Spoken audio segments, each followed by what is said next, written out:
मेहमान खुसूसी इम्तियाज़ जलील साहब रुकन असेंबली औरंगाबाद मजलिस इत्तेहाद मुस्लिमीन, आली जनाब ब्रदर हादिल अजीज उम्मीदवार जनाब नवीन यादव साहब, जनाब शहबाज खान साहब सरगर्म कारकुन मजलिस इत्तेहाद मुस्लिमीन, ब्रदर हातिम सेठ साहब, बादशाह भाई मोबाइल साहब, दायित्व पर बैठे हुए दीगर बॉइस हजरात, बुजुर्गान मिलत व जवान साथियों, जैसा कि आप तमाम हजरात जानते हैं कि ये इंतखाबी जलसा है और यकीनन इंतखाबात के ऐलान के साथ तमाम जमातें मैदान आ चुकी हैं और बड़ी बड़ी जमातें ने होर्डिंग्स के जरिए, पोस्टर्स के जरिए, बैनर्स के जरिए, व्हाट्सएप और फेसबुक के जरिए, टीवी चैनल्स के जरिए इस बात का ऐलान किया कि सबसे बड़ी जमात बरकत बल्दिया में हमारी जमात उभरेगी, हमारा मेयर होगा, हमारा डिप्टी मेयर होगा, हमारे सबसे ज़्यादा कॉरपोरेटर्स होंगे।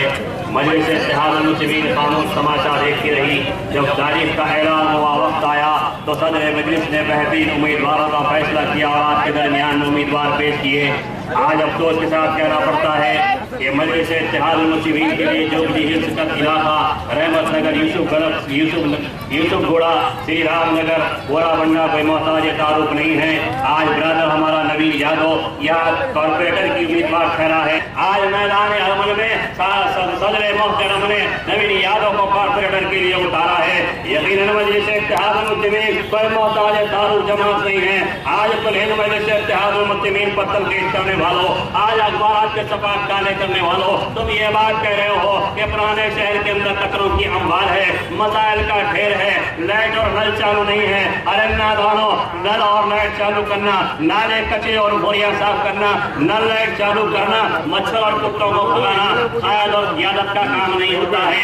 ये काम वर्कर का होता है, ये काम कॉर्पोरेटर का होता है, ये काम एमएलए का होता है, ये काम एमएलए का होता है। अरे शायद क़ियादत करता है 2004 से जब से बैरिस्टर सऊदी नवाजी साहब रुकन पार्लियामेंट बने, आपने देखा पार्लियामेंट के अंदर सबसे पहले उन्होंने कामयाब नुमाइंदगी करते हुए सोनिया गांधी यूपीए की चेयरमैन से क्या कहा कि उन्होंने कहा कि कोटा रिव्यू कमेटी कायम किया जाए, क्योंकि हिंदुस्तान में सबसे ज्यादा नौजवानों को कोटा के तहत गिरफ्तार किया गया है। इम्तियाज जलील साहब तशरीफ फरमा है, महाराष्ट्र के अंदर सबसे ज्यादा कोटा के तहत नौजवानों को गिरफ्तार किया गया। उनकी बात सुनी गई, कोटा रिव्यू कमेटी कायम हुई और कोटा का कानून बर्खास्त हुआ। फिर उसके बाद उन्होंने कहा कि 27 फरवरी 2002 को गुजरात के अंदर जो फसाद हुआ, 2.5-3 महीने तक फसाद होता रहा, गुजरात चलता रहा, 2,500 से 3,000 मुसलमानों का कत्लेआम हुआ। उसकी फॉरेंसिक रिपोर्ट को पार्लियामेंट के अंदर लाया जाए, फिर उसकी रिपोर्ट को पार्लियामेंट के अंदर लाया जाए। फिर सदर मजलिस ने कहा मुसलमान 60 वर्ष से तालीमी, माशी और सियासी तौर पर पसमानदा है, उनके लिए कमेटी कायम किया जाए और सारे हिंदुस्तान में जायजा लिया जाए। फिर उसके बाद सच्चर कमेटी का क़याम में लाया गया, जस्टिस राजेंद्र सच्चर कमेटी बनाई गई और करोड़ों रुपये उस पर खर्च में उस कमेटी सारे हिंदुस्तान का दौरा गई और उसके बाद एक रिपोर्ट ला के पेश की कि हाँ हिंदुस्तान के अंदर मुसलमानों की तालीमी, माशी और सियासी पसमानदगी है। उसके बाद फिर सदर मजलिस ने कहा इसके लिए क्या किया जाए, तो उन्होंने कहा कि 4 वर्ष में मुल्क को आज़ाद हुए, आज तक मुसलमानों की ministry of welfare of minorities कायम नहीं किया गया। Ministry of welfare of minority का क़याम अमल में लाया जाए, फिर उसका क़याम अमल में लाया गया और यार खोले को पहला वजीर और मिनिस्टर बनाया गया। आपने देखा कि पार्लियामेंट में कामयाब नुमाइंदगी असदुद्दीन नवाजी साहब ने की। कश्मीर से लेकर कन्याकुमारी तक, आसाम से लेकर गुजरात तक अगर किसी मसाइल पर कोई बात करता है तो पार्लियामेंट में असदुद्दीन नवाजी साहब बात करते हैं। उन्होंने कश्मीर के इस्तास मसाले पर मोबाइल में हिस्सा लिया और कश्मीर के मसाइल पर उन्होंने बात की। फिर उसके बाद मुजफ्फरनगर का फसाद हुआ, उस पर एहतजाज किया। आसाम का फसाद हुआ, उस पर एहतजाज किया। अखलाक अहमद को दादरी का वाक़या हुआ, उस पर पार्लियामेंट में नुमाइंदगी की। आज करोड़ों रुपए का बजट एमपी फंड के जरिए काम हैदराबाद में करवाया जाता है, जहाँ असदुद्दीन नवाजी साहब ऐवान पार्लियामेंट में काम करते हैं। 1000 से ज्यादा सवाल उन्होंने पार्लियामेंट के अंदर किया। पार्लियामेंट ने उनको संसद रत्न का अवार्ड दिया। फिर जहाँ असद साहब पार्लियामेंट में नुमाइंदगी करते हैं, वही ऐवान असेंबली के अंदर अकबरुद्दीन अवैसी साहब ऐवान असेंबली आंध्र प्रदेश और रियासत तेलंगाना के मसाइल को उठाते हैं। आपने देखा उन्होंने यहाँ कोटा रिव्यू कमेटी जब कायम हुई तो अनीस मोइनुद्दीन नामी नौजवान को गिरफ्तार किया गया था।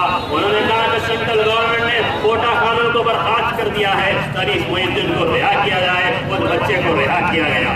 फिर उसके बाद औकाफ इजाजतों का मसला आया तो 16 रुपए की औकाफ इजाजतों पर अकबरुद्दीन अवैसी साहब ने एहतजाज किया। लिंक तोहेज की जायदाद शहनशाह वली रहमतुल्लाह अलैह की जगह की जायदाद को हासिल किया। बाबा शरफुद्दीन साहब रहमतुल्लाह अलैह की जायदाद को 50 एकड़ जमीन को वापस हासिल किया। शाहनवाज खत्तार साहब किबला की दरगाह की जमीन को वापस किया। जमात इस्लामी के मुस्लिम मेटर्निटी और जमात इस्लामी की औकाफी जायदाद को वापस हासिल किया गया। आज औकाफी जायदादों का तहफ़्फ़ुज़ हो रहा है। आज औकाफी जायदादों को तमाम लैंड ग्राबरों से यही तेलुगुदेशम के चंद्रबाबू नायडू जिन्होंने अपनी बाप की जागीर समझकर मल्टीनेशनल कंपनीज को भेज दिया था, अकबरुद्दीन अवैसी साहब ने अहवाल असेंबली के अंदर औकाफी जायदादों को हासिल किया। फिर मुसलमानों की तालीमी माशी पसमानदगी के लिए 4% रिजर्वेशन के लिए राष्ट्रीय कमेटी से ऐवान में एहतजाज करते रहे। आज 4% रिजर्वेशन मिला। कई बच्चे तालीम और मुलाजिमत में आज तालीम हासिल कर रहे हैं। फिर उर्दू जबान के लिए एहतजाज किया गया। फिर मस्जिद हाशमी को शहीद किया गया असेंबली के अंदर। यही चंद्रबाबू नायडू तेलुगु देशम के दौरे इक़्तिदार में एहतजाज करके उसको दोबारा तामीर करवाई। फिर आज आप स्कॉलरशिप के लिए देख रहे हैं, आज 35 करोड़ रुपया स्कॉलरशिप के लिए मंजूर किया गया। फीस रिएम्बर्समेंट के लिए मंजूर किया गया। आज बच्चे 30,700 रुपये में मेडिकल इंजीनियरिंग एमपी और एमसी की तालीम हासिल कर रहे हैं। और आवाज उठाया अकबरुद्दीन अवैसी साहब ने आवाज उठाया। किसने आवाज उठाई? अकबरुद्दीन अवैसी साहब ने हमारे असेंबली के अंदर आवाज उठाई। आज सालाना मिल्लत एजुकेशनल ट्रस्ट के वो चेयरमैन हैं। आज अपने चंद्रान गुट्टे के अंदर आज 2 लाख रुपए की इमारतें बना रहे हैं मासूम यतीम बच्चों की तालीम के लिए। अवैसी स्कूल ऑफ एक्सलेंस बना रहे हैं। अवैसी और असला हॉस्पिटल को 20 करोड़ रुपया से लागत से मल्टी स्पेशलिस्ट हॉस्पिटल बनाया जा रहा है। 20 रुपए के अंदर इलाज करवाया जाता है। आप बताइए काम ये मजलिस इत्तेहाद मुस्लिमीन के कायदीन मजलिस इत्तेहाद मुस्लिमीन मुसलमानों के लिए अक़लियतों और दलितों के लिए कर रही है। आज कॉर्पोरेटर का इंतखाब है, कॉर्पोरेटर का इलेक्शन है, तो कॉर्पोरेटर को आप कोई मामूली आदमी न समझिए। और यहाँ पर अभी हाकिम सेठ साहब बता रहे थे कि अकबर साहब जमीन की तलाश में हैं। अगर 1000-2000 गज जमीन यहाँ पर मिलेगी तो इंशाअल्लाह यहाँ भी मल्टीनेशनल मल्टी स्टोरेड बिल्डिंग यहाँ पर तामीर करवाई जाएगी। क्या मासूम बच्चों को तालीम से आरास्ता किया जाएगा। क्या हिंदू मुस्लिम भाइयों के मासूम जो गरीब बच्चे उनको तालीम दिया जाएगा। ये अकबर साहब ने ऐलान किया। फिर उसके बाद आपने देखा कि अवैसी स्कूल ऑफ एक्सीलेंस चला रहे हैं। ये कॉर्पोरेटर का इलेक्शन कोई मामूली नहीं है। आप ये मत समझिए कि है क्योंकि कॉर्पोरेटर बहुत अहमियत का हामिल होता है। हर चीज कॉर्पोरेटर को मिलती है। अगर इलाके और बल्दिया शहर की तरक्की चाहते हो तो कॉर्पोरेटर के जरिए करवाया जाता है। हम कॉर्पोरेटरों को 1.5 करोड़ का बजट मिलता। जब मैं तलाब सिंचलम याकूतपुरे का कॉर्पोरेटर था, आंध्र प्रदेश तेलंगाना के अंदर हल्का असेंबली याकूतपुरा सबसे पसमानदा इलाका है जहाँ पर बहुत सारी गुर्बत है। मैं उस इलाके का तलाब चंचलम जो सबसे बड़ा लार्जेस्ट THMC है उसका कॉर्पोरेटर रह चुका हूँ। हर साल 1.5 करोड़ का बजट हमको मिलता है। 4 करोड़ 60 लाख का 5 साल में हमने बजट हासिल किया। फिर जनरल बजट के जरिए हमने काम कराया। फिर रमजान बकरीद मोहर्रम बोनालू फेस्टिवल के अंदर अलग हमको बजट मिलता है। इस तरह हम CC road BG road sewer line drainage और वाइडनिंग ऑफ नाला सेटिंग का काम हम करवाते हैं। ये कॉर्पोरेटर को दिया जाता है। स्ट्रीट लाइट और फोकस लाइट कॉर्पोरेटर्स को दिए जाते हैं ताकि अपने गलियों के अंदर, कब्रस्तानों के अंदर, मंदिरों के अंदर, टेम्पल्स के अंदर गिरे ब्याज और मसान गट्टी के अंदर डाले जाएं। फिर हमको 40 फोकस लाइट दिए गए ताकि इबादत गाहों के अंदर हम डाल सकें। दीपम स्कीम के तहत गैस कॉर्पोरेटर को दिया जाता है। जो मुस्लिम और जो गरीब खवातीन होती है, व्हाइट कार्ड होता है, उनको गैस सिलेंडर दीपम स्कीम के तहत दिया जाता है। कॉर्पोरेटर को हर साल स्पोर्ट का सामान दिया जाता है। कॉर्पोरेटर को ट्राईसाइकिल रिक्शा दिया जाता है door to door garbage collection के लिए। कॉर्पोरेटर के जरिए मेडिकल कैंप करवाए जाते हैं। आरोग्य Shri medical camp, pulse polio आपके कॉर्पोरेटर के जरिए कराया जाता है। मैंने तालाब चंचलम के अंदर 30 मेडिकल कैंप करवाए। 800 से 1000 मरीज गरीब लोग आकर वहाँ फायदा उठाया। और एक 30 हमने ट्राईसाइकिल रिक्शा 41 वहाँ पर हमने तकसीम किया। वहाँ 47 करोड़ के काम, तरक्याती काम मैंने तालाब चंचलम के अंदर करवाया। वहाँ पर 3500 मीटर की ड्रेनेज और सीवर लाइन हमने लगाई। तालाब कट्टा रोड लेवल से 8 फीट नीचे है। हर साल वहाँ पर बारिश में घरों में पानी दाखिल होता था। आज आप देखिए अखबारात के अंदर टोलीचों की हदीम पेट हदीम कॉलोनी के अंदर पानी आता है। रमनसपुरा दावन में पानी आता है। रैनवादार जबीरपुरे के घरों में पानी दाखिल होता है। लेकिन लेकिन तालाब चट्टे के अंदर पानी दाखिल नहीं होता। कारपोरेटर की काबिलियत और सलाहियत पर मुनसर होता है कि वो बजट कैसे हासिल करे और काम कैसे करवाए। तो हर चीज कारपोरेटर को दिया जाता है, कारपोरेटर को अहमियत होती है। मच्छर की फॉगिंग मशीन कारपोरेटर को दी जाती है। जब मच्छर की मशीनें कम थी तो हमने ऐवान बल्दिया में एहतजाज किया और 75 मशीनों का इजाफा किया गया। हफ्ते में 2 बार आपके कारपोरेटर के पास मच्छर की फॉगिंग मशीन आती है जो बस्तियों में घूमकर धुआं और फॉगिंग करती है। हमने ऐवान बल्दिया के अंदर एहतजाज किया। Doctor Sameer Sharma IAS officer commissioner रहे, MD कृष्णा बाबू और सुमेश कुमार, धनंधन सिंह से चीफ इंजीनियर और धनंजय रेड्डी जैसे ऑफिसर थे। लेकिन हम जब उठ के खैर थे तो ऐवान बल्दिया काम उठता कि कौन से युग का सवाल पर कौन से मुद्दों को बाहर करेंगे। अरे ऐवान बल्दिया में ऑफिसरों के धज्जियां उड़ा दिया हमने। और हम तरीका ये होता है कि ऐवान बल्दिया, ऐवान असेंबली, ऐवान पार्लियामेंट में अरकान वॉकआउट करके जाते हैं। हमने ऑफिसरों को वॉकआउट करा दिया और हमें अपनी नुमाइंदगी की। हमने कहा पेंडिंग वर्क हमारे तकमील किया जाए। सैनिटेशन पे हमने बहस की, सैनिट लेवल्स पे हमने बहस की, जिसमें डैमेज रोड पर हमने बहस की, सलाजल हाउस पर हमने बहस की, स्ट्रीट लाइट पर हमने बहस की, कम्युनिटी हॉल और पास के तहफ़्फ़ुज़ के लिए हमने बहस की। कई कम्युनिटी हॉल ऐसे हैं जिस पर पुलिस का कब्जा है। सुबह उठना, नहाना, दोपहर में खाना और शाम में सोना, यही इनका काम है। हमने कहा कम्युनिटी हॉल खाली करो और बल्दिया को वापस करो। तो कारपोरेटर का यह मुकाम होता है कि कारपोरेटर अहमियत का हामिल होता है। सदर मजलिस का फोन आता है तो सबसे पहले कारपोरेटर को आता है कि आप कहाँ पर है, फला जगह से कंप्लेन आया है, आप और जाके अटेंड कीजिए। फला PS को जाइए, बच्चों को पकड़ लिया गया है, क्या बात है मालूम करके मुझे फैला दीजिए। कारपोरेटर आपको इजी अवेलेबल रहता है, हर वक्त उसका फोन खुला रहता है, वो आपके दरमियान होता है। तो आज कारपोरेटर की अहमियत को समझिए। कारपोरेटर के जरिए डिप्टी मेयर बनेगा, मेयर बनेगा, स्टैंडिंग कमेटी मेंबर बनेगा, फ्लोर लीडर बनेगा। आज मजलिस इत्तेहाद मुस्लिमीन बाहर से जो जमात है जो दलित भाइयों को मौका दे रही है, आपको सुनकर खुशी होगी कि नवीन यादव साहब को मैदान में उतारा गया, राजमोहन को तीसरी मरतबा उतारा गया पुराने पुल से। पहले राजमोहन, फिर उसके बाद सुन्नम श्रीलता और उनकी बीवी, फिर आज राजमोहन को दिया गया।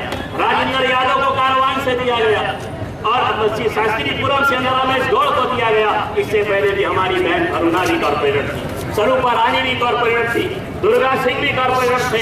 हमने मुसलमानों को दिया। सालार मिल्लत जिस वक्त थे उस वक्त 86 के इंतखाबात के अंदर सालार ने प्रकाश राव को मेयर बनाया, सत्यनारायण को मेयर बनाया, आलमपल्ली भूसैया को मेयर बनाया। तमाम लोग परेशान हो गए कि सालार ने क्या फैसला किया। अरे सालार मिल्लत एक मुदब्बिर दूरअंदेश कायद थे। सियासी जिंदगी के अंदर फैसलों की बहुत बड़ी अहमियत होती है। सालार की इज्जत, सालार का रुआब, सालार का दबदबा उनके तारीखी फैसलों की वजह से है। सालार के फैसलों से लोग परेशान हो जाया करते थे कि सालार ने क्या फैसला किया। सालार के ऐसे फैसले रहे कि लोग कहे कि दलित को आपने का मेयर बना दिया, ये काम कैसे करेगा। सालार ने कहा डरने और घबराने की जरूरत नहीं है। मजलिस सियासी जमात है, मजलिस सियासी ताकत और कुव्वत रखती है। हम जानते हैं किससे कैसा काम लिया जाए और किससे कैसी चीज को हासिल किया जाए, क्योंकि हमारे हाथ दराज है। हुकूमत के गिरेबानों से खेलेंगे लेकिन अपने दामन के तार बेचने के लिए तैयार नहीं है। सालार ने किसी भी वक्त किसी को समझौता या माहदा नहीं किया, बल्कि ऐवानों में, मैदानों में लड़ते रहे और अपने उम्मीदवारों को पेश किया। आज नवीन यादव यहाँ से जीत के आएंगे रहमतनगर से तो यकीनन एक बड़ा ओहदा हासिल करेंगे। दुनिया देखेगी कि मजलिस इत्तेहाद मुस्लिमीन को बड़े ओहदे पर फायज करेंगे। आज हलते यहाँ से राजेंद्र नगर की मजलिस इत्तेहाद मुस्लिमीन कोशिश कर रही है। चौबली हिल को यह मत समझो, इससे पहले वो बच्चा था, क्या नाम उस बच्चे का, विष्णुवर्धन। हमने उस वक्त भी तुमसे कहा था कि अब ये तुम्हारा आखिरी इलेक्शन है, अब तुम खत्म हो जाओगे और तुम आज नहीं रहे। और कल भी आज हम कहते हैं कि ये गोपीनाथ अब ये नाच वात्सव चलने वाला नहीं है, अब तुम भी खत्म हो जाओगे। अरे कांग्रेस वालों, तुम आज मजलिस को चैलेंज कर रहे हो, मजलिस के मुकाबले में आ रहे हो। अरे तुम्हारी तारीख 60 बरस की हमारे सामने है। आज मुसलमानों और दलितों की गुर्बत का जिम्मेदार कौन है? यही कांग्रेस है। आज मुसलमानों और दलितों के ऊपर जुल्म क्यों हो रहा है? यही कांग्रेस की वजह से हो रहा है। अरे यही कांग्रेस ने 60 बरस इस मुल्क के अंदर जुल्म ज्यादती की है, इस मुल्क को लूटा है, इस मुल्क को तबाह बर्बाद किया है। बाबरी मस्जिद के अंदर मूर्तियां किसने बिठाई? यही पंडित जवाहरलाल के दौरे इख्तियार में बिठाई गई। मस्जिद को कुफर कब डाला गया? यही इंदिरा गांधी के दौरे इख्तियार में कांग्रेस ने डाला। मस्जिद के तालों को खोल कर शिलान्यास करवाई, यही राजीव गांधी के दौरे इख्तियार में कांग्रेस ने करवाया। 6 दिसंबर 1992 को बाबरी मस्जिद को शहीद किसने किया? यही पीवी नरसिम्हा राव कांग्रेस के वजीर आजम ने किया। मुंबई के अंदर फसाद किसने करवाया? मुसलमानों का कत्लेआम मासूम लोगों का किसने किया? यही कांग्रेस के दौरे इख्तियार में हुआ। सूरत के अंदर हमारी माँ और बहनों को घुमाकर अस्मदरेजी कर बराना घुमाकर वीडियोग्राफी किसने की? यही कांग्रेस पार्टी ने की। अरे आज कांग्रेस आ रही है मैदान में, दिग्विजय सिंह आ रहे हैं। दिग के माने आप जानते हैं, नौजवान पढ़े लिखे लोग हैं यहाँ के। दिग के माने है खोजना। दिग्विजय सिंह आकर तेलंगाना में कांग्रेस की खबर खोज रहे हैं। मजलिस उसमें कांग्रेस को दफन करेगी और टीआरएस उस पर झंडा लगाएगी। आज यूनिवर्सिटी में हमारे दलित भाई रोहित के साथ क्या वाकया हुआ? कौन गए दादी में अखलाक अहमद के पास? सदर मस्जिद बैरक असदुद्दीन अवैसी साहब ने। कौन गए रोहित से यूनिवर्सिटी के अंदर मिलने? कौन एहतजाज किया? असदुद्दीन अवैसी साहब ने किया। आज दलित भाइयों, हिंदू भाइयों, आज मुसलमान पसमानदा तबकात के लिए कौन सी जमात है? मजलिस इत्तेहाद मुस्लिमीन है। कौन सी जमात सेकुलर है? मजलिस इत्तेहाद मुस्लिमीन है। बताओ तेलुगुदेशम वालों, कांग्रेस वालों, तुमने कितने मुसलमानों का एमएलए बनाया? कितने मुसलमानों का एमएलसी बनाया? कितनों को तुमने मेंबर ऑफ पार्लियामेंट बनाया? लेकिन तुम नुमाइंदगी नहीं देते। ऐसे बहुत सारे लोग आए, बहुत सारे दावे किए कि मजलिस को हम खत्म कर देंगे। मजलिस खत्म होने वाली नहीं है। जब 2004 में सदर मजलिस पार्लियामेंट से ठहरे तो कहा विजय शांति को लाएंगे और असद साहब के खिलाफ खड़े रहेंगे। तो हमने कहा आओ विजय शांति आओ, विजय भी हमारी होगी, शांति भी हमारी होगी। फिर विजय शांति को गई तो जयाप्रदा को लाए, कहा जयाप्रदा को तेलुगुदेशम से असद साहब के खिलाफ खड़ा करेंगे। खुली जीप में पुराने शहर का दौरा करवाया तो हमने कहा आओ जयाप्रदा आओ, ये हुस्न या जवानी या यूं इस तरह बेनकाबाना अच्छा नहीं, ये दिलवालों का शहर है या किसी का भरोसा नहीं। चले गई तो आज दिग्विजय सिंह आ रहे हैं और देखेंगे कौन कौन आएंगे। अरे आज दलित और मुसलमान मुत्तहिद हो चुका है। आज हम तो मिलकर इनका मुकाबला करेंगे। नवीन यादव को आप कामयाब बनाइए, तमाम दलित भाइयों की ये आवाज होगी। मजलिस ताकतवर बनेगी, आपके बल्दी वर्ग की आवाज़ानी के तरक्याती काम करवाएगी। आपके तरक्याती काम अगर कोई करा सकती है तो वो मजलिस इत्तेहाद मुस्लिमीन करवा सकती है, वो मजलिस इत्तेहाद मुस्लिमीन ही करवा सकती है। लोग पूछ रहे हैं कि मजलिस इत्तेहाद मुस्लिमीन ने क्या कहा, क्या किया? अरे बताओ, क्या गुजरात के अंदर फसाद हुआ तो 22 लाख की दवाएं लेकर कौन गए? असदुद्दीन अवैसी साहब गए, मजलिस इत्तेहाद मुस्लिमीन गए। 27 फरवरी 2002 को गुजरात में फसाद हुआ। इसके बाद 17-18 में 2007 को मक्का मस्जिद में बम ब्लास्ट हुआ। 14 नौजवान शहीद हुए, 54 नौजवान जख्मी हुए। तो कौन है? मजलिस इत्तेहाद मुस्लिमीन के अरकान असेंबली सदर मजलिस गए। कौन गए? मजलिस इत्तेहाद मुस्लिमीन गए। जब उनके लोग दारुसलाम को आए तो 14 अफराद खानदान को 1 लाख के हिसाब से 14 लाख दिया गया। 54 जख्मी लोगों को 5,40,000 की इमदाद 10,000 के हिसाब से दिया गया। फिर 2008 को वोटाली फैसला में महबूब खान के 6 अफराद खानदान को जिंदा जलाया गया। सबसे पहले कौन पहुंचे? असदुद्दीन अवैसी साहब पहुंचे।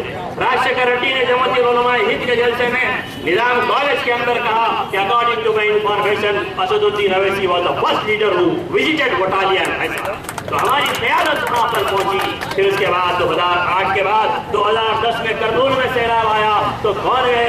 मजलिस इत्तेहाद मुस्लिमीन की इमदाद लेकर 2 करोड़ की इमदाद लेकर करनूल की सरजमीन पर पहुंची। फिर 2012 में आसाम में बुडोज का फसाद हुआ तो कौन गए? मजलिस इत्तेहाद मुस्लिमीन ने 4.5 करोड़ की इमदाद आसामी मुसलमानों को पहुंचाया। यही हाशिम शेख गालिबन वहां पर थे, असद साहब के साथ जाकर आसाम में इमदाद दी। अमेरिका पे वेबसाइट और इंटरनेट पर लोगों ने देखा कि असदुद्दीन अवैसी साहब मजलिस आसाम के मुसलमानों की मदद कर रही है तो उन्हें अमेरिका बुलाकर $20,000 इंडियन मुस्लिम चैरिटी रिलीफ वालों ने दिया कि आप आसामी मुसलमानों को दीजिए। जब उत्तरांचल उत्तराखंड के अंदर हमारे हिंदू भाई वहां पर मुतासिर हुए तो यही आपका कारपोरेटर नवीन यादव उत्तराखंड के अंदर गए। यही राजमोहन, यही नरसिंह राव और कृष्णा यादव को लेकर मजलिस ने वहां उत्तराखंड के अंदर भेजा। फिर उसके बाद सितंबर 2013 में मुजफ्फरनगर के अंदर फसाद हुआ तो 7 लाख की इमदाद मजलिस इत्तेहादुल मुस्लिमीन ने पहुंचाया। कश्मीर के अंदर फसाद हुआ, वहां पर सैलाब आया और लोग परेशान रहे तो कौन गए? मजलिस इत्तेहादुल मुस्लिमीन ने। अरे आज आपका एक वोट सिर्फ नवीन यादव के लिए नहीं रहेगा। अल्हम्दुलिल्लाह इनका अच्छा कारोबार है, पढ़े लिखे हैं, अच्छा खानदान है, किसी चीज की कमी नहीं है। एक मिल्लत की खिदमत का जज्बा रखते हैं, अपनी कौम की खिदमत का जज्बा रखते हैं, जमात को मजबूत करना चाहते हैं। असद साहब, अकबर साहब से इनको मोहब्बत है, जोबली हिल के आवाम से इनको मोहब्बत है, इसलिए ये ऐवान बल्दिया में जाना चाहते हैं, ऐवान असेंबली में जाना चाहते हैं ताकि कुव्वत और ताकत के जरिए और काम कर सके। आप इनको एक वोट देंगे तो ये वोट यहाँ के रुकन असेंबली बनने का असबाब बनेगा। यार को इतना कवर करेंगे कि जोबली हिल हमारे लिए आसान हो जाएगा। फिर आपका ये वोट एमपी के लिए होगा, एमपी के हाथ मजबूत करेंगे, सदर मजलिस का हाथ मजबूत होगा, जमात मजबूत होगी तो सारे हिंदुस्तान की नुमाइंदगी मजलिस इत्तेहादुल मुस्लिमीन कर सकेगी। आज अल्हम्दुलिल्लाह तमाम हैदराबाद तेलंगाना के अंदर मजलिस इत्तेहादुल मुस्लिमीन काम कर रही है। महाराष्ट्र के अंदर 2 अरकान असेंबली हमारे हैं, 11 कॉर्पोरेटर नांदेड़ के अंदर है, कर्नाटक में बसवा कल्याण में 3 कॉर्पोरेटर, बिदर के अंदर 3 कॉर्पोरेटर है। इस तरह मजलिस इत्तेहादुल मुस्लिमीन आगे बढ़ रही है। आपको जरूरत इस बात की है कि 2 फरवरी को भारी अक्सरियत से अपने उम्मीदवारों को कामयाब बनाइए। पतंग इनका इम्तियाजी निशान है। आप अपने सियासी शऊर का सबूत दीजिए। असदुद्दीन अवैसी साहब 12 यहाँ तवज्जो मरकूज किए हुए हैं, वो 12 यहाँ आ रहे हैं, पदयात्रा कर रहे हैं, जनता से खिताब कर रहे हैं। उनको दिलचस्पी है कि जोबली हिल्स के अंदर से हमारे कॉर्पोरेटर्स मुंतखब होकर आए, अल्लाहपुर से, गोरागड्डे से, बेंगलराव नगर से, हेरागड्डे से और रहमत नगर से हमारे कॉर्पोरेटर मुंतखब होकर आए ताकि नए शहर के अंदर एक ताकत बने और ताकत के जरिए हम आगे बढ़कर काम कर सकें। ये कांग्रेस, ये टीआरएस, ये टीडीपी और ये बीजेपी वगैरह कुछ करने वाली नहीं है। हम सबको आजमा चुके हैं लेकिन किसी ने कुछ नहीं किया, किसी ने कुछ नहीं किया।